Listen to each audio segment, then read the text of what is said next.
अस्सलामुअलैकुम स्टूडेंट्स, आज के लेक्चर में हम सेप्टिक आर्थराइटिस के बारे में पढ़ेंगे।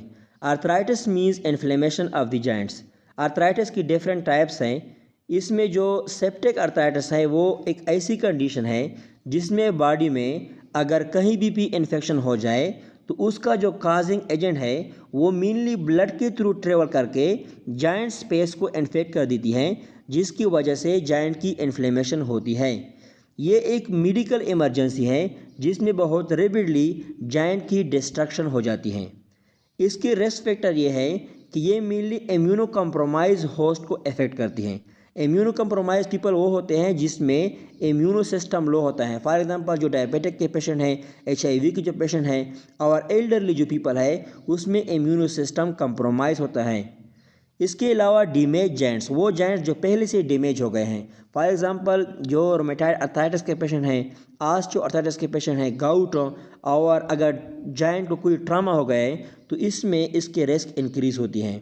बैक्टीरियल सीडिंग, अगर कहीं भी इन्फेक्शन हो गई है बॉडी में तो वो बैक्टीरिया मेनली ब्लड के थ्रू ट्रेवल करके जॉइंट को इन्फेक्ट करती हैं। इसके अलावा ये बैक्टीरिया डायरेक्टली भी ट्रांसफ़र होती हैं। फॉर एग्जांपल अगर आप किसी पर्सन के साथ डायरेक्टली कांटेक्ट करते हैं तो आपको वो बैक्टीरिया ट्रांसफ़र हो सकती हैं, या अगर किसी इन्फेक्टेड साइट को आप टच करते हैं, फॉर एग्जांपल अगर आप वाउंड को टच करते हैं तो वो बैक्टीरिया आपको ट्रांसफ़र हो सकती हैं। क्लिनिकल फीचर्स, सेप्टिक अर्थराइटिस एक मोनो आर्टिकुलर अर्थराइटिस है। मीन्स इसमें वन जॉइंट की इन्फ्लेमेशन होती है और इन्फ्लेमेशन की जो साइंस है वो प्रेजेंट होती हैं, जैसे कि पेन होता है, वहाँ पे स्वेलिंग होती है, वार्मनेस होती है, फेवर होती है, चिल्स होती हैं और इसके अलावा स्वीटिंग और मसल पेन भी होती है। इसका जो सबसे कॉमन साइट है वो नी, मेनली ये नी को इन्फेक्ट करती हैं। इसके साथ साथ ये हिप में भी हो सकती हैं, रेस्ट, शोल्डर और एंकल्स में भी हो सकती है। अब कौन कौन से एजेंट्स हैं जो कि सेप्टिक आर्थराइटिस के लिए रिस्पॉन्सिबल होते हैं? मेनली स्टेफाइलोकोकस ओरिस जो है इसके लिए रिस्पॉन्सिबल होती है। इसके अलावा स्ट्रेप्टोकोकस, ग्राम नेगेटोराइड्स और गोनोकोकल इन्फेक्शन की वजह से भी सेप्टिक आर्थराइटिस हो सकती हैं। गोनोकोकल में मेनली जो नेसेरिया गोनेरिया है वो सेक्चुअली एक्टिव यंग एडल्ट में सेप्टिक आर्थराइटिस को काज करती हैं, क्योंकि ये इंटरकोर्स के टाइम पे इसके ट्रांसफरिंग हो जाती हैं। डायग्नोसिस में हम क्या करते हैं कि ल्यूकोसाइड कंसंट्रेशन चेक करते हैं।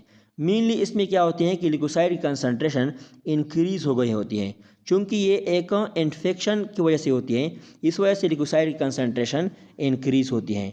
इसमें ईएसआर और सी रिएक्टिव प्रोटीन हाई होते हैं, क्योंकि ये एक इन्फ्लेमेटरी कंडीशन है और ये दोनों इन्फ्लेमेटरी मार्कर्स है। सेप्टिक आर्थराइटिस के लिए जो हम ट्रीटमेंट करते हैं और इसके रिजल्ट में बॉडी ट्रीटमेंट को जो रिस्पांस शो करती है, इसका भी हमें ईएसआर और सी रिएक्टिव प्रोटीन से पता चल जाता है। सबसे इनिशियल और सबसे जो एक्यूरेट टेस्ट है वो है आर्थ्रोसेंटेसिस, जिसमें जॉइंट फ्लूइड की एस्पिरेशन होती है, जॉइंट से फ्लूइड को निकाला जाता है। अब इसमें हम क्या क्या देखते हैं? आर्थ्रोसेंटेसिस से हमें पता चलता है कि वाइट ब्लड सेल की कंसंट्रेशन 50,000 से इंक्रीज़ हो गई है और इस वाइट ब्लड सेल्स में 90% से ज़्यादा न्यूट्रोफिल्स प्रेजेंट है। वाइट ब्लड सेल की जो कंसंट्रेशन है उससे हमें इन्फ्लेमेशन की सीवियरिटी के बारे में पता चल जाता है और साइनोवियल फ्लूइड में जो न्यूट्रोफिल्स की कंसंट्रेशन है उससे हमें ये पता चलता है कि इन्फेक्शन के रिस्पांस में सेवियर इन्फ्लेमेशन हो गई है। इसके अलावा हम इस फ्लूइड की ग्राम स्टेन करते हैं, जिससे हमें पता चलता है कि ये ग्राम पॉजिटिव बैक्टीरिया की वजह से इन्फेक्शन है या ग्राम नेगेटिव बैक्टीरिया की वजह से इन्फेक्शन है। मेनली 50% केसेस में ग्राम पॉजिटिव बैक्टीरिया की इन्फेक्शन की वजह से सेप्टिक आर्थराइटिस हो गई होती हैं। इसके अलावा हम कल्चरिंग करते हैं। कल्चर से हमें बैक्टीरिया की प्रेजेंस के बारे में पता चलता है और हम स्पेसिफिक ऑर्गेनिज्म की आइडेंटिफिकेशन भी इसके थ्रू करा लेते हैं। तो 90% केसेस में कल्चर पॉजिटिव होता है। अगर गोनोकोकल इन्फेक्शन हो गई है तो इसमें जो ग्राम स्टेन है वो 30% केसेस में पॉजिटिव होता है, क्योंकि ग्राम स्टेन के लिए सैंपल में एक सफिशिएंट नंबर ऑफ बैक्टीरिया की ज़रूरत होती है, लेकिन गोनोकोकल इन्फेक्शन में बैक्टीरियल जो लोड है, बैक्टीरियल जो काउंट है वो सैंपल में डिक्रीज़ होती हैं। इस वजह से इसमें सिर्फ 30% केसेस में ग्राम स्टेन पॉजिटिव होता है। इसलिए हम गोनोकोकल इन्फेक्शन में हम जेनिटल ट्रैक्ट की कल्चरिंग करते हैं, जो कि 70 to 90% कंडीशन में पॉजिटिव होता है। ट्रीटमेंट ऑफ सेप्टिक आर्थराइटिस, चूँकि सेप्टिक अर्थराइटिस एक मेडिकल इमरजेंसी है, तो इस वजह से हम एम्पेरिक एंटीबायोटिक्स इसमें देते हैं। एम्पेरिक एंटीबायोटिक्स वो एंटीबायोटिक्स हैं जिसमें इन्फेक्शन का काज नोन होने से पहले हम इसको देते हैं।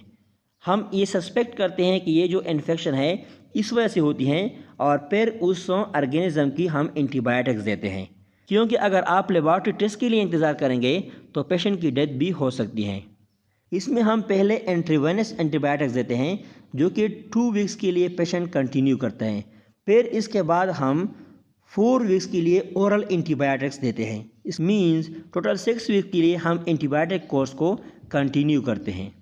अगर पेशेंट एडल्ट है मीन्स रिलेटिवली हेल्थी हैं तो इसमें फ्लोक्सासिलिन एंटीबायोटिक ऑफ फर्स्ट चॉइस है। ये मोस्ट स्टेफाइलोकोकल और स्ट्रेप्टोकोकल इन्फेक्शन को कवर करती हैं। लेकिन अगर पेशेंट फ्लोक्सासिलिन से ट्रीट न हो जाए तो इसमें अल्टरनेटिव में हम क्या देते हैं, अल्टरनेटिव में हम फर्स्ट जनरेशन सेफलोस्पोरिन देते हैं जिसमें सेफाजोलिन आता है, और इसके अलावा हम इसको वेनकोमाइसिन भी दे सकते हैं। अगर patient gram negative arthritis suspected है कि ये जो सेप्टिक अर्थराइटिस है वो ग्राम नेगेटिव बैक्टीरिया की वजह से है, तो आपने इसमें कौन कौन सी ट्रीटमेंट देनी होती हैं।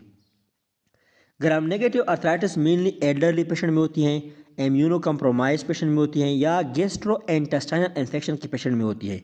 इसके अलावा इंट्रावेनस ड्रग जो यूजर्स हैं उसमें भी ग्राम नेगेटिव अर्थराइटिस की चांसेस इंक्रीज होती हैं। तो अबाउट ट्रीटमेंट के साथ हम इसमें और भी कुछ चीज़ें ऐड करते हैं जिसमें सेफ्ट्रैक्सोन और सेफ्टाजिडाइम आते हैं जो कि 3rd जनरेशन सेफलोस्पोरिन है। इसके अलावा हम इसको इंट्रावेनस जेंटामिसिन भी दे सकते हैं जो कि एक अमाइनोग्लाइकोसाइड है। लेकिन अगर पेशेंट सीडोमोनास की सस्पेक्टेड है तो आप उसको एमाकिसिन प्लस पेपरसिलिन दे सकते हैं। एमाकिसिन एक अमाइनोग्लाइकोसाइड है जबकि पेपरसिलिन और टेजोबेक्टम जो है ये एंटी सीडोमोनल पेनिसिलिन है। तो अगर सीडोमोनास की इन्फेक्शन है तो आप इसकी कम्बिनेशन को दे सकते हैं।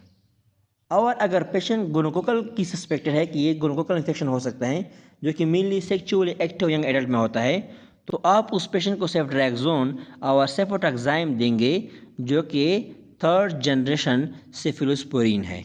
So this is all about septic arthritis. इंशाल्लाह अब सब दोस्तों को समझ में आ गया होगा।